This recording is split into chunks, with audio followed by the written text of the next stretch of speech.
मैहर माँ शारदा माता का मंदिर पूरे देश में प्रसिद्ध है और इस मंदिर में दर्शन करने के लिए लोग दूर दूर से आते हैं।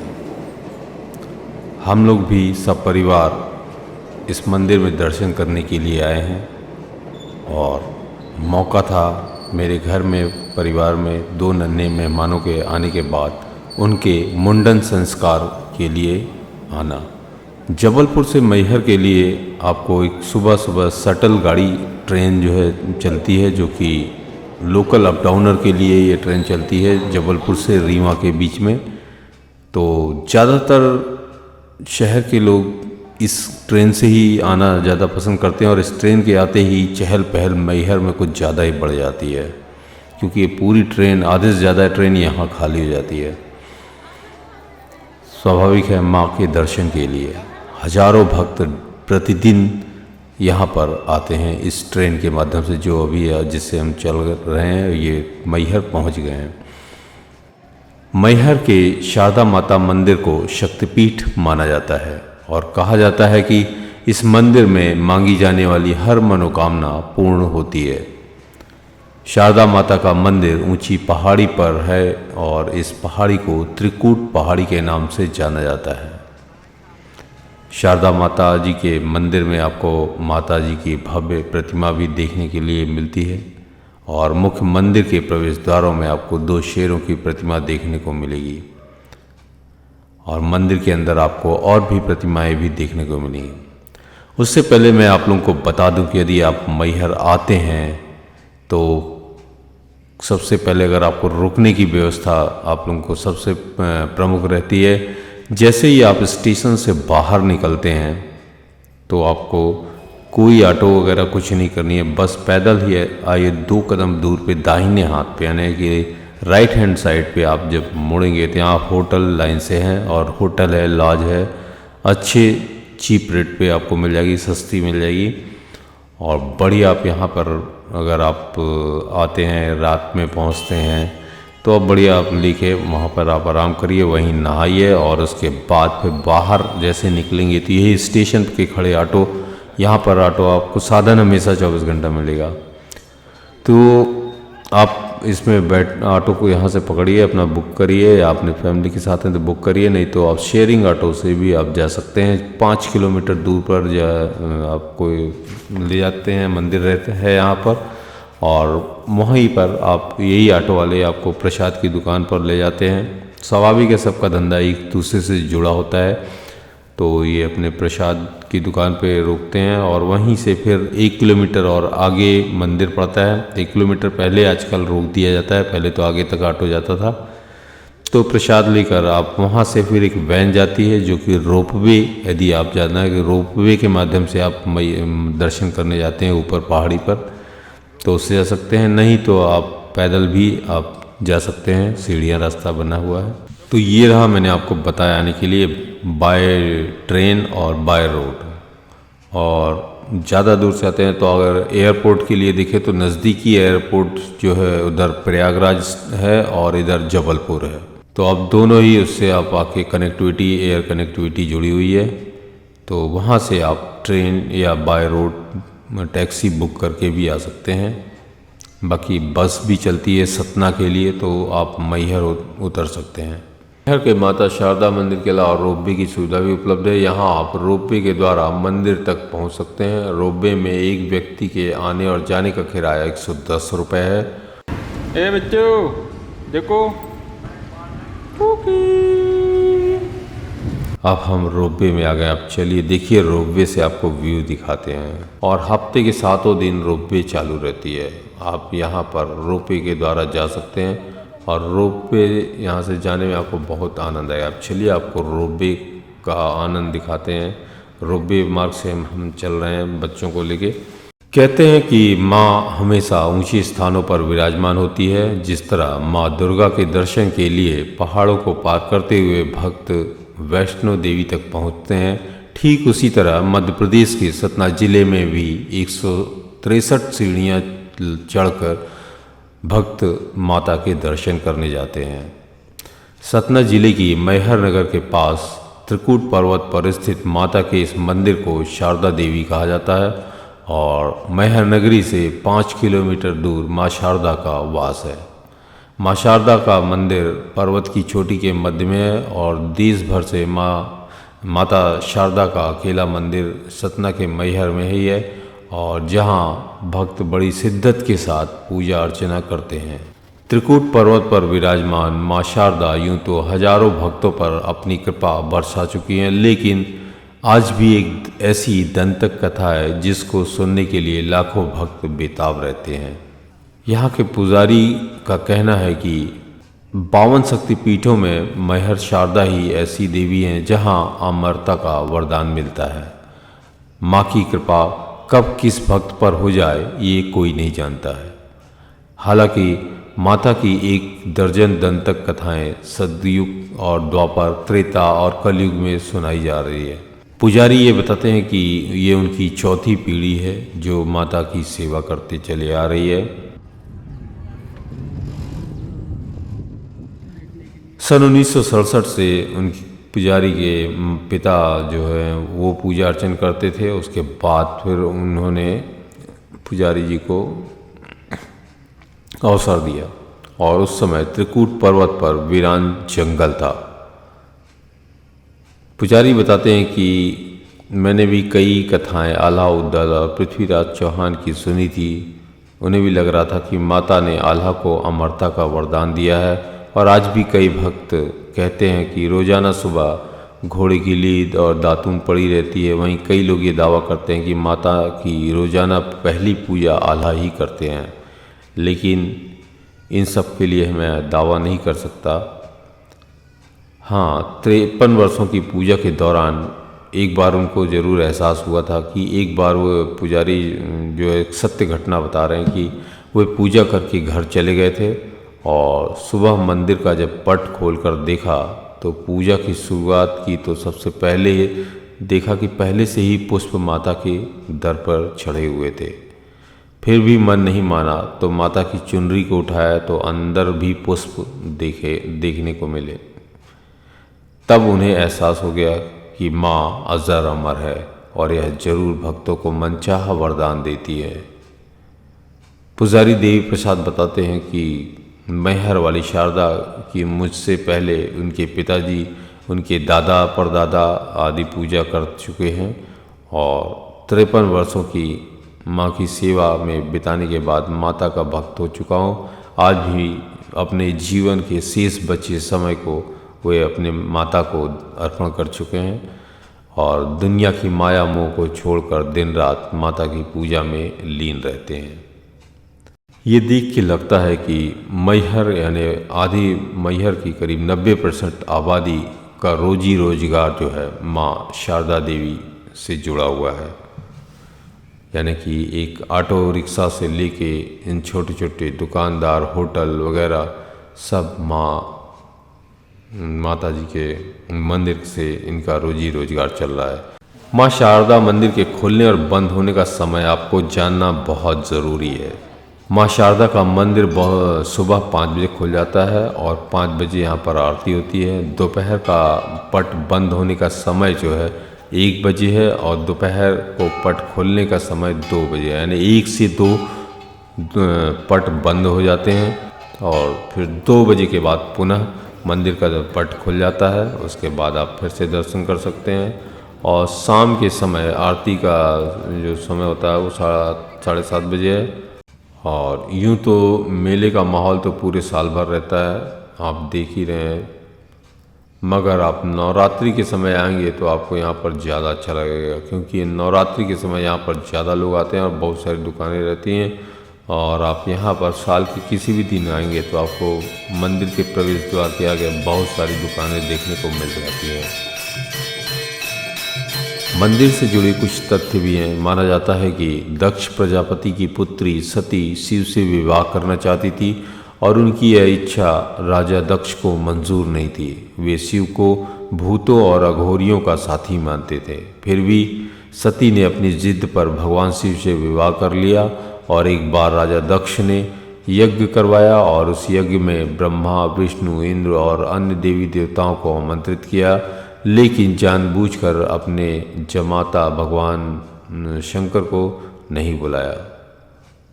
और शंकर जी की पत्नी और दक्ष की पुत्री सती इससे बहुत आहत हुई। यक्ष स्थल पर सती ने अपने पिता दक्ष से शंकर जी को आमंत्रित न करने का कारण पूछा और इस पर दक्ष प्रजापति ने भगवान शंकर को अपशब्द कहे और इस अपमान से दुखी होकर सती ने यज्ञ अग्नि कुंड में कूदकर अपनी प्राणाहुति दे दी थी। भगवान शंकर को जब इस दुर्घटना का पता चला तो वे क्रोध के साथ उनका तीसरा नेत्र खुल गया। उन्होंने यज्ञ कुंड से सती के पार्थिव शरीर को निकालकर कंधे पर उठा लिया और गुस्से में तांडव करने लगे। ब्रह्मांड की भलाई के लिए भगवान विष्णु ने सती के शरीर को 52 भागों में विभाजित कर दिया था और जहाँ भी सती के अंग गिरे वहाँ शक्तिपीठों का निर्माण हुआ और अगले जन्म में सती ने हिमवान राजा के घर पार्वती के रूप में जन्म लिया और घोर तपस्या कर शिव जी को फिर से पति रूप में प्राप्त किया। माना जाता है कि यहाँ माँ का हार गिरा था और इसीलिए इसे मैहर का नाम दिया गया था। मैहर वाली माँ शारदा के साथ ही आल्हा उदल की भक्ति भी पूरे जगत में चर्चित है। सदियों से हर दिन भोर में 2 बजे से 5 बजे के बीच माँ शारदा के प्रथम दर्शन का सौभाग्य आज भी आल्हा और उदल को ही मिलता है। ये वही आल्हा और उदल हैं जिन्होंने पृथ्वीराज चौहान के साथ युद्ध किया था। आल्हा और उदल ने सबसे पहले जंगलों के बीच माँ शारदा देवी के इस मंदिर की खोज की थी। इसके बाद आल्हा ने ही 12 वर्षों तक तपस्या कर देवी को प्रसन्न किया था और माता ने उन्हें अमृत का आशीर्वाद दिया था। कहा जाता है कि आल्हा जो है माता को माई कहकर पुकारते थे और मंदिर के पीछे पहाड़ों के नीचे एक तालाब है जिसे मैं आप लोग को दिखा रहा हूँ। आप ये देख रहे हैं, ये आल्हा तालाब इसे कहा जाता है।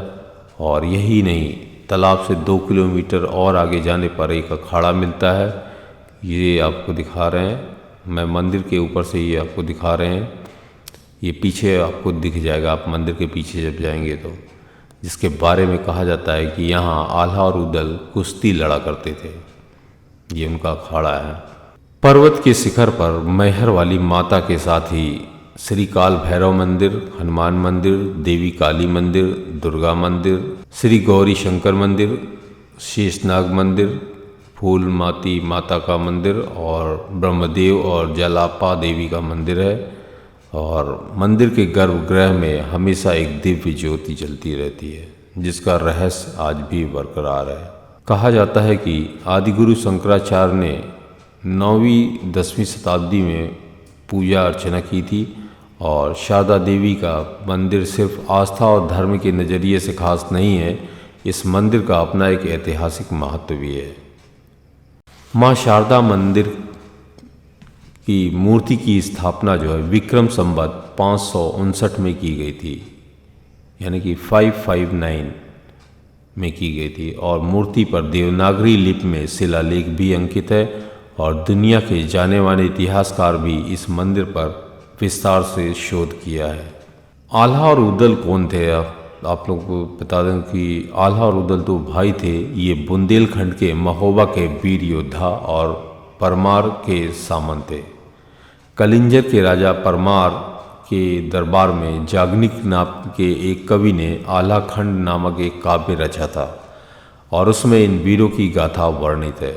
इस ग्रंथ में 2 वीरों की 52 लड़ाइयों का रोमांचकारी वर्णन है और आखिरी लड़ाई उन्होंने पृथ्वीराज चौहान के साथ लड़ी थी।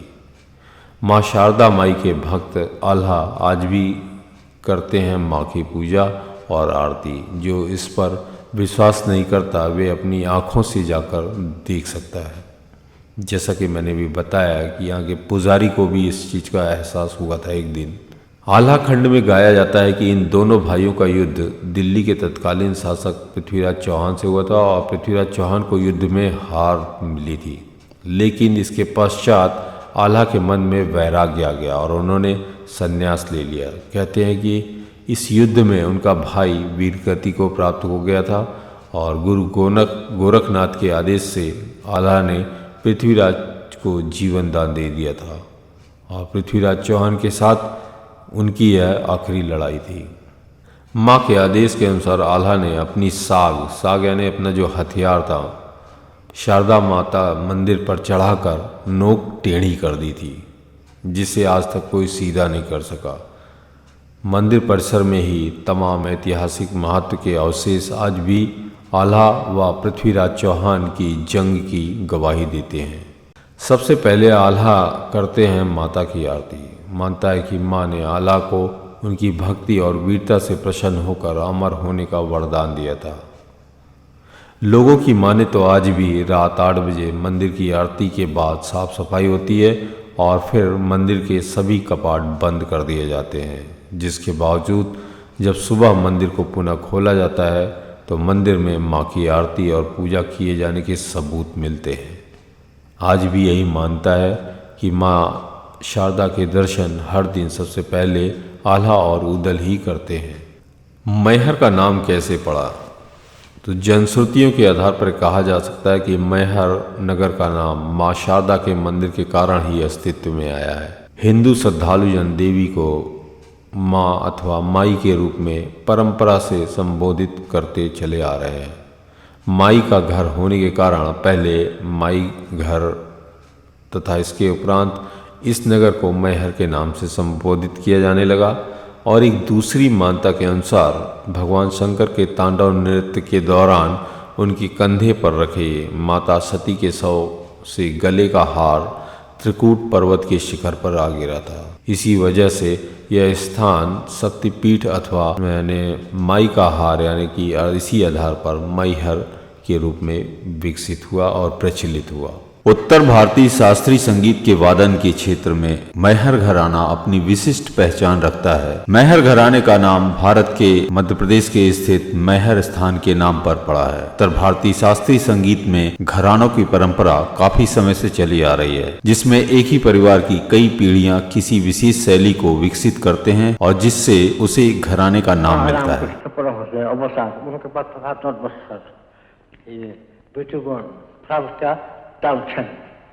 गंगादेव, ये कृष्ण भगवान, भगवान महादेव, माँ भगवती सब कर रहे हैं।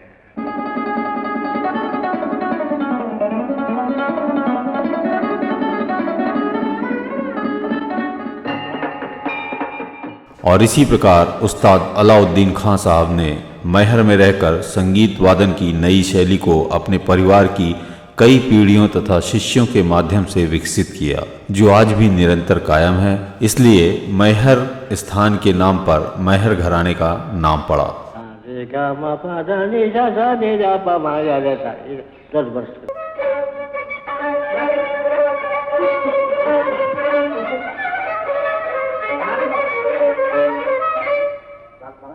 इस घराने की परंपरा में मुख्य रूप से उस्ताद अलाउद्दीन खां, उस्ताद अली अकबर खां, विदुषी श्रीमती अन्नपूर्णा देवी, पंडित रविशंकर, उस्ताद आशीष खां, उस्ताद बहादुर खां, पंडित निखिल बनर्जी आदि इत्यादि कलाकारों ने इस परंपरा को विकसित करने में उल्लेखनीय एवं सम्मानजनक कार्य किए हैं। मैहर घराना अनेक विशेषताओं के लिए विख्यात है, जिनमें मुख्य रूप से इस घराने की वादन शैली और मैहर बैंड नवीन वादों एवं नवीन रागों का सृजन तथा वादों में संशोधन इत्यादि उल्लेखनीय कार्य है।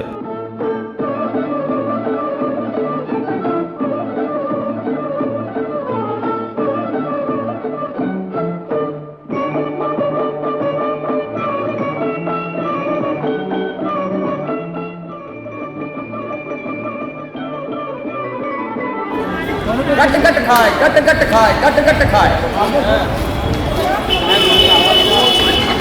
ये भी बजे अब 1 घंटे के बाद नहीं। विंध्य पर्वत श्रेणियों के मध्य त्रिकूट पर्वत पर स्थित इस मंदिर के बारे में मानता है कि माँ शारदा की प्रथम पूजा आदि गुरु शंकराचार्य द्वारा की गई थी।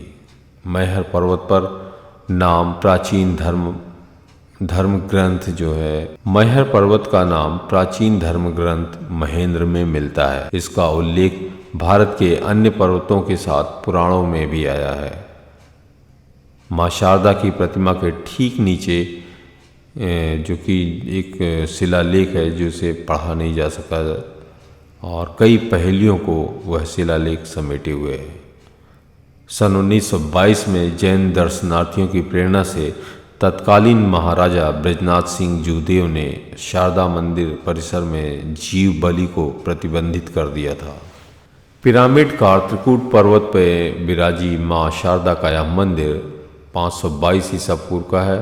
कहते हैं कि 522 ईसा पूर्व चतुर्दशी के दिन नृपल देव ने यहाँ सामवेदी की स्थापना की थी। तभी से त्रिकूट पर्वत में पूजा अर्चना का दौर शुरू हुआ और ऐतिहासिक दस्तावेजों में इस तथ्य का प्रमाण प्राप्त होता है।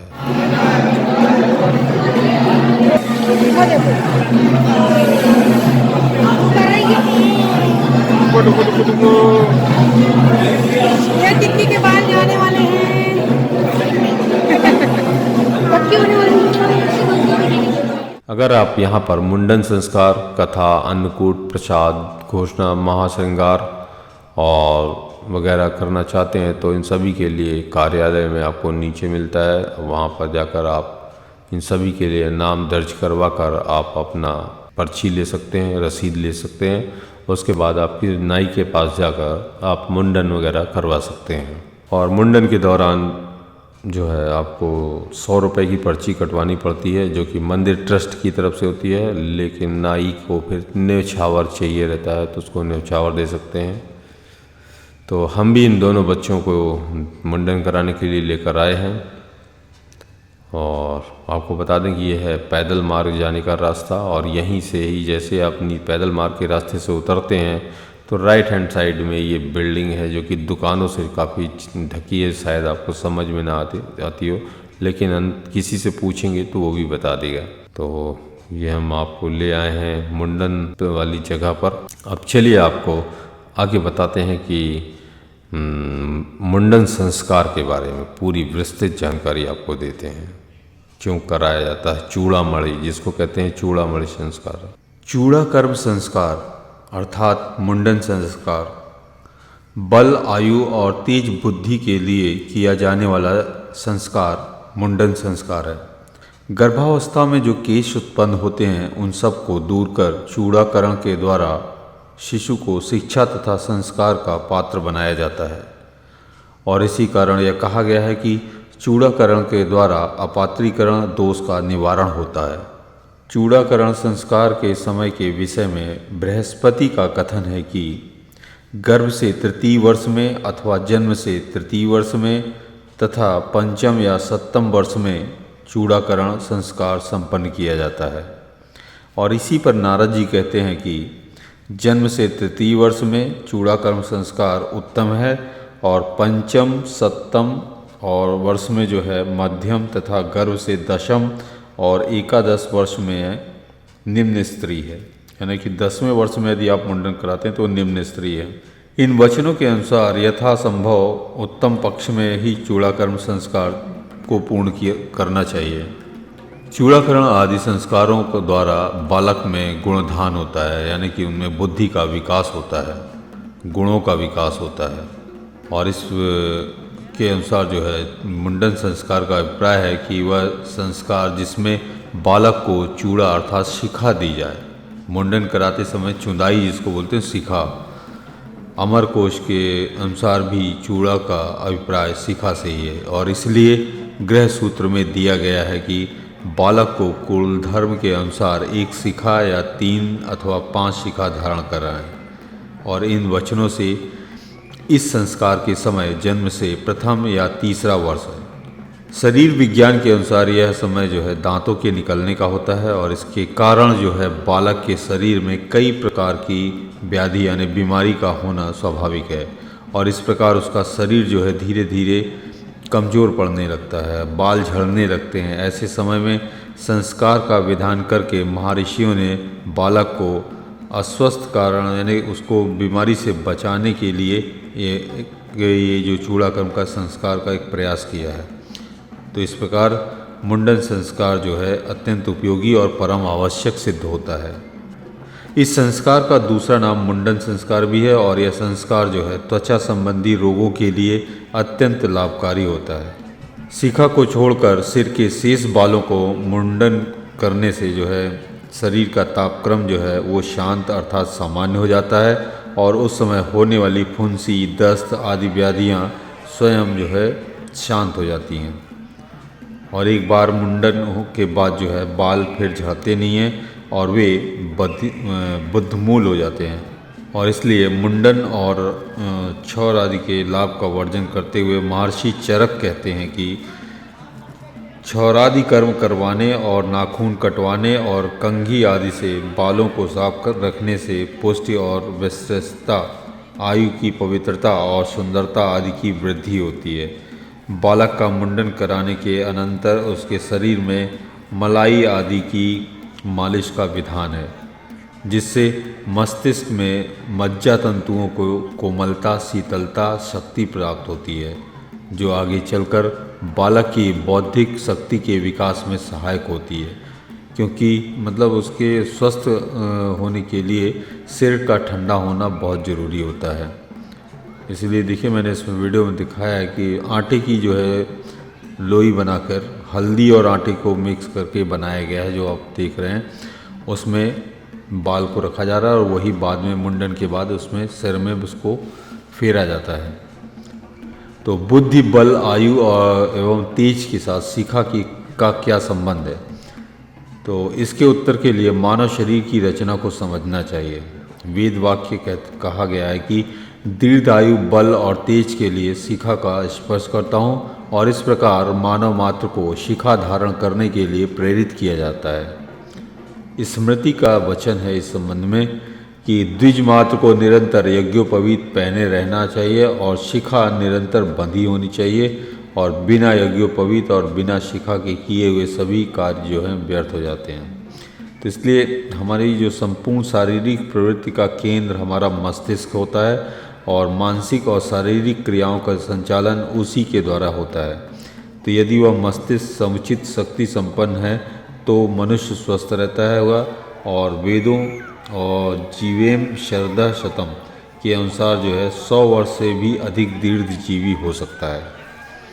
तो शिखा जो है ज्ञान शक्ति को अक्षुण्ण रखने में सहायक होती है, और शिखा छेदन के बाद जो है बड़े बड़े तेजस्वी पुरुष भी प्रभावहीन हो जाते हैं।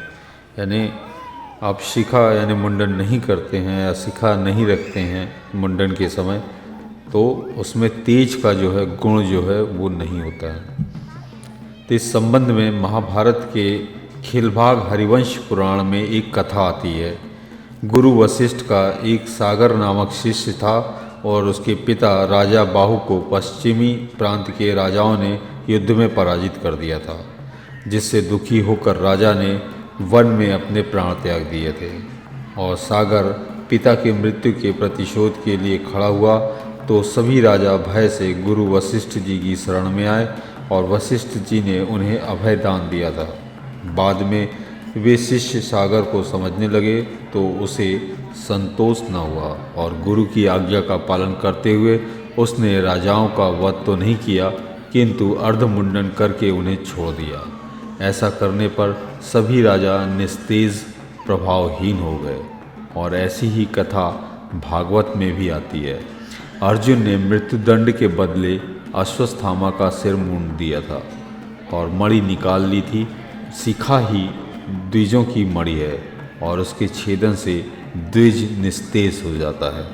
तो यद्यपि आज के भौतिक युग में जो है प्रत्यक्ष दृष्टि लाभ में ही सभी की प्रवृत्ति देखी जाती है, इसलिए लोग शिखा यानी कि शिखा को जो है केश सौंदर्य के विघ्न रूप में समझने लगते हैं। लोग आजकल नहीं रखते हैं, मतलब शर्म आती है लोगों को शिखा रखने में। तो यह पाश्चात्य सभ्यता का प्रभाव है, और संस्कृति अक्षुण्ण और अपरिवर्तनीय एवं नित्य होती है, इसलिए वह संस्कार द्वारा ही पुष्ट होती है। तो इसलिए संस्कारों का हमेशा अनुसरण करना चाहिए। और शिखा हमारी ज्ञान शक्ति को चैतन्य रखते हुए उसे सदैव अभिवृद्धि की ओर अग्रसर करती है, और वैज्ञानिक विचार से भी काली वस्तु और सूर्य की किरणों से अधिक ताप तथा शक्ति का आकर्षण करती है। इसे विज्ञान के छात्र अच्छी तरह समझते ही होंगे। प्रकृति में यह नियम पाया जाता है कि प्रत्येक वस्तु का अल्प अंश अपने महान अंशों में मिलकर अपनी पूर्णता को प्राप्त होता है।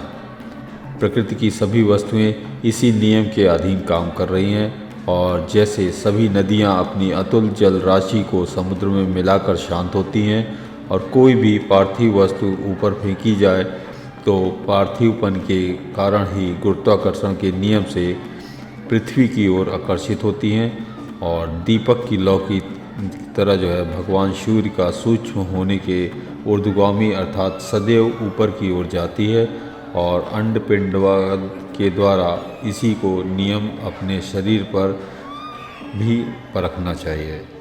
तो शास्त्रों के अनुसार हमारी बुद्धि सूर्य का अंश है, इसलिए हम प्रतिदिन ओम भूर्भुवः स्वः तत्सवितुर्वरेण्यं भार्गो देवस्य धीमहि धियो यो नः प्रचोदयात् इस गायत्री मंत्र से अपनी बुद्धि एवं मेधा शक्ति को जागृत करने के लिए भगवान सूर्य की उपासना करते हैं और उनसे बुद्धि की याचना करते हैं। पाश्चात्य विज्ञानवादियों ने सूर्य को जीवन शक्ति का मूल कारण माना है, और उसी सूर्यांश भूता बुद्धि और प्राण शक्ति को जागृत करने के लिए ऋषियों ने बुद्धि के केंद्र मस्तिष्क पर गोखुर के समान बालों का एक गुच्छा रखने का विधान किया गया है। बालों का यह गुच्छा, जिसे हम शिखा कहते हैं, काले रंग का होने के कारण सूर्य से मेघा एवं प्रकाशनी शक्ति का विशेष आकर्षण करके ऊर्ध्वामुखी बुद्धि को और भी उन्नत तथा सबल करने में सहायक होता है। शिखा के ठीक नीचे मज्जा तंतुओं द्वारा निर्मित बुद्धि चक्र है, और उसी के समीप ब्रह्मारंध्र है, और इन दोनों के ऊपर जो है सहस्त्रदल कमल है, और वही अमृत रूपी ब्रह्मा का अधिष्ठान अर्थात स्थान है। तो शास्त्रीय विधि से जो है जब मनुष्य परम पुरुष परमात्मा का ध्यान करता है, वेद आदि का स्वाध्याय करता है, तब इनके अनुष्ठान से जो है समुद्र अमृत एवं तत्ववायु वेग से सहस्त्र दल कणिका में प्रविष्ट हो जाता है। यह अमृत तत्व यही नहीं रुकता है, अपितु अपने केंद्र स्वरूप भगवान सूर्य में लीन होने हेतु सिर से भी बाहर निकलने का प्रयत्न करता है, और शिखा ग्रंथि से टकराकर वह विद्युत प्रवाह स्वरूप अमृत वापस होकर सहस्त्र दल कणिका में रुक जाता है। कदाचित शिखा खुली हो या शिखा ना हो तो वह अमृत जो है उस द्वार से बाहर होकर अल्प वेग वाला होने के कारण सूर्य से तो मिल नहीं पाता, किंतु अंतरिक्ष में ही विलीन हो जाता है। इसलिए स्मृतिकारों ने स्नान, संध्या, जप, होम, स्वाध्याय, दान आदि कर्मों के समय शिखा में ग्रंथि लगाकर कार्यों का संपादन विधान बताया गया है। इसीलिए शिखा में अक्सर गांठ बांधी जाती है, ये वही चीज़ बताया गया है इसमें। अर्थात हे चित्त शक्ति रूपिणी महामाया भगवती, आप दिव्य तेज से परिपूर्ण हैं। आप मेरी शिखा में रहकर मेरे तेज और मेघा की वृद्धि करें, और ऐसे ही जो है अर्थात हे रुद्र भगवान, आप हमारे पुत्र पौत्र में, मेरी आयु में, गौ में, अश्वों में कभी क्रोध न करें, अर्थात रक्षा करें। हे रुद्र, आप हमारे क्रोधी वीरों को भी न मारें। हम सदैव हवन करते हुए हवयुक्त होकर आपका हवन करते हैं। इस मंत्र में कितना रहस्य भरा हुआ है। प्रसिद्ध वेद भाष्यकार पाश्चात्य विचारक मैक्स मूलर शिखा के संबंध में लिखते हैं कि शिखा के द्वारा मानव मस्तिष्क अतीव शक्ति के प्रभाव को धारण कर सकता है। शरीर विज्ञान के अनुसार जिस स्थान पर शिखा रखी जाती है उसे पिनल जॉइंट कहा जाता है। इसके नीचे एक विशेष प्रकार की ग्रंथि होती है जो पिट्यूरी कहलाती है, और इस ग्रंथि में विशेष प्रकार का रस बनता है जो स्नायुओं द्वारा संपूर्ण शरीर में व्याप्त होकर शरीर को बढ़ाता है और बलशाली बनाता है। शिखा इस ग्रंथि को अपना कार्य करने में बड़ी सहायता प्रदान करती है, और इसी कारण यह चिरकाल तक जो है कार्य करती रहती है, और इससे मनुष्य दीर्घकाल तक स्वस्थ रहकर जीवन यापन करता है। साथ ही उसकी ज्ञान शक्ति भी मतलब कम होती चली जाती है। तो इस संबंध में पाश्चात्य वैज्ञानिक सर चार्ल्स ल्यूकस का विचार है कि शिखा का जिस्म के उस जरूरी अंग से बहुत गहरा संबंध है जिससे ज्ञान वृद्धि और तमाम अंगों का संचालन होता है।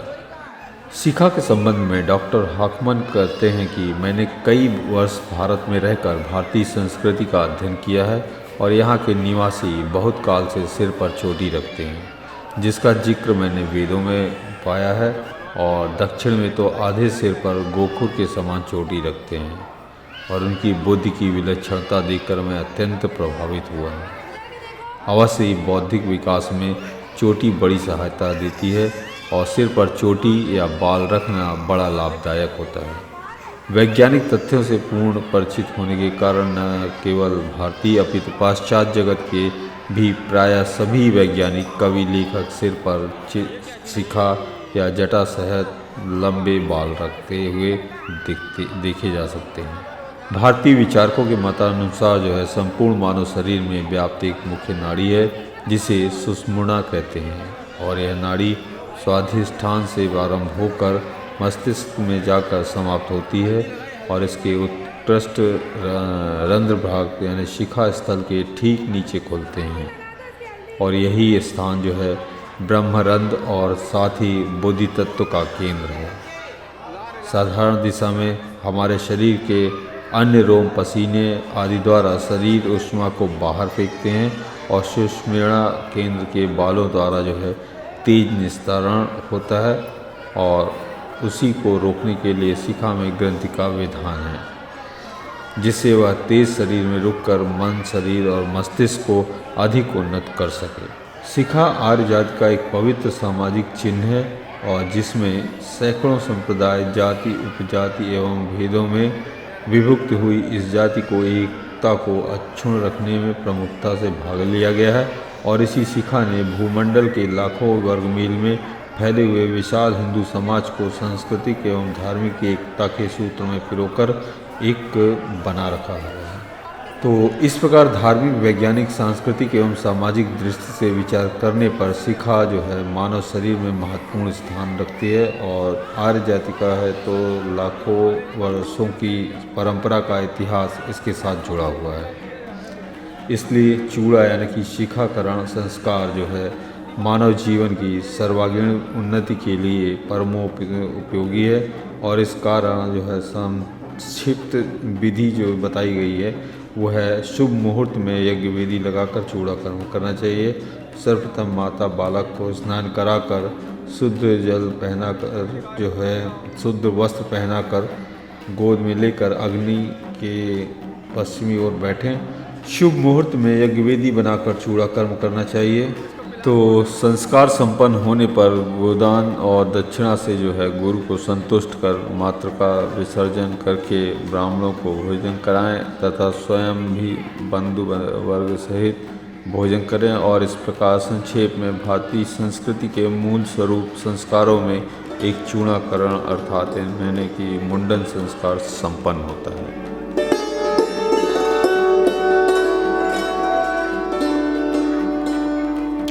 इसके अलावा 950 ईसा पूर्व चंदेल राजपूत वंश द्वारा बनाया गया गोलामठ मंदिर, 108 शिवलिंगों का रामेश्वरम मंदिर, भदनपुर में राजा आमन द्वारा बना स्थापित किया गया हनुमान मंदिर एक अन्य धार्मिक केंद्र है। इसके अतिरिक्त मैहर क्षेत्र के ग्राम मड़ई, मनौरा और तिदुंधा में बदेरा में सदियों पुराने भवन व शिलालेख हैं जो भारतीय इतिहास को एक नए आलोक में झांकने का अवसर प्रदान करते हैं। शिव पुराण के मुताबिक बदेरा में ही शिव भक्त बाणासुर की राजधानी थी, जिसकी पुष्टि बदेरा के जंगल में जगह जगह मिल रहा है और शिव मंदिरों के भग्नावशेष व शिवलिंग करते हैं। मुख्य मंदिर के पीछे का परिसर बहुत बड़ा है, जहाँ पर लोग बैठते हैं, सकारात्मक अनुभव करते हैं। और माँ शारदा मंदिर के पीछे आपको बहुत बड़ा आंगन देखने को मिलता है। आंगन में चटाई भी बिछी रहती है जिसमें लोग जाकर बैठते हैं। शेड भी आजकल बना दिया गया, आप देख ही रहे हैं कैसा बढ़िया है। और यहाँ पर सभी परिवार सहित लोग आते हैं और यहाँ पर दान भी करते हैं और दान देकर पर्ची भी आप ले सकते हैं। यहाँ पर बहुत सारे फ़ोटोग्राफ़र भी घूम रहे हैं जो आपकी फ़ोटो भी खींचते हैं, आप फ़ोटो खिंचवा सकते हैं और आप अपना कैमरा भी ले जा सकते हैं। यहाँ कोई रोक टोक नहीं है, सिर्फ मंदिर के अंदर ही रोक टोक है। और फ़ोटो खिंचवाने के बाद लोग यहाँ पर प्रिंटर रखे हैं, तुरंत आपको फ़ोटो भी हाथ में दे देंगे। यहाँ पर बहुत सारे लोग ऊंची पहाड़ी पर आकर नीचे के दृश्य को भी देखते हैं। नीचे का दृश्य बहुत ही बेरंगम था, चारों तरफ खूबसूरत जंगल देखने के लिए मिलता है। और